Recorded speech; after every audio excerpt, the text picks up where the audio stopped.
Personal গোল তো থাকবে যে হাইস্ট উইকেট টেকার হওয়া। হ্যাঁ, এলাকাবাসী সবাই আর কি সবাই আমার জন্য অনেক দোয়া করে। আলহামদুলিল্লাহ আমরা যদি সবাই এরকমভাবে পারফর্ম করতে পারি ইনশাল্লাহ আমরা চ্যাম্পিয়ন হবো।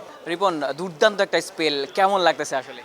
না, আলহামদুলিল্লাহ খুবই ভালো লাগতেছে যে টিমকে একটা উইনিং কন্ট্রিবিউশন করতে পারছি, সো আলহামদুলিল্লাহ খুব ভালো লাগতেছে। প্রথম ২ ম্যাচে যখন একাদশে ছিলেন না, যখন সুযোগটা পেলেন, সবথেকে মোক্ষম সুযোগটা আসলে কাজে লাগিয়েছেন।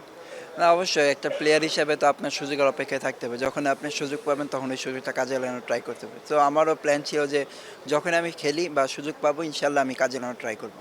বিপিএল আপনার পার্সোনাল গোলটা কি? পার্সোনাল গোল তো থাকবে যে হাইস্ট উইকেট টেকার হওয়া।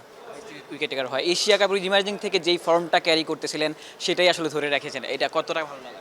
না, অবশ্যই ভালো লাগতেছে যে টুর্নামেন্টের শুরুতে যে এরকম একটা স্পেল করতে পারছি বা শুরুটা করতে পারছি।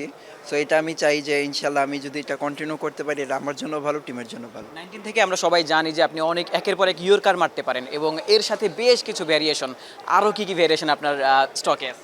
না, ভেরিয়েশন না, জাস্ট ব্যাটসম্যানকে রিড করার চেষ্টা করি আর সিচুয়েশনের উপর ডিপেন্ড করে কখন কোনটা করতে হবে। আপনার এলাকাবাসীর জন্য কি বলতে চান? হ্যাঁ, এলাকাবাসী সবাই আর কি সবাই আমার জন্য অনেক দোয়া করে। আমি চাই যে তারা সবসময় দোয়া করুক আমার জন্য আর আমি যেন ভালো পারফর্ম করতে পারি এবং তাদের এরকম ম্যাচ উপহার দিতে পারি। শেষ প্রশ্ন, রাজশাহীবাসীর জন্য কি বলবেন? রাজশাহী টিমটা নিয়ে কি বলবেন? না, আলহামদুলিল্লাহ ভালো, খুবই ভালো টিম আমাদের, ব্যালেন্স টিম। সো আলহামদুলিল্লাহ আমরা যদি সবাই এরকমভাবে পারফর্ম করতে পারি ইনশাল্লাহ আমরা চ্যাম্পিয়ন হবো। Thank you Ripon, thank you so much.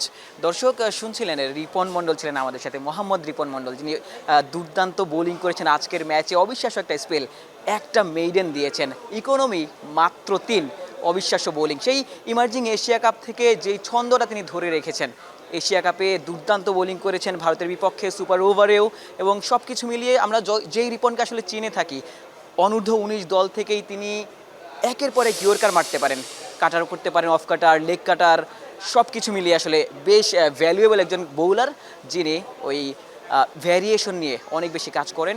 সামনের দিনগুলোতে হয়তোবা এই বিপিএলটাকে কাজে লাগিয়ে ওই ন্যাশনাল টিমটাকেই এইম করছেন এবং সেই লক্ষ্যেই তিনি এগিয়ে যাচ্ছেন। সিলেট আন্তর্জাতিক ক্রিকেট স্টেডিয়াম থেকে আশিক সারোয়ার, নিউজ 24।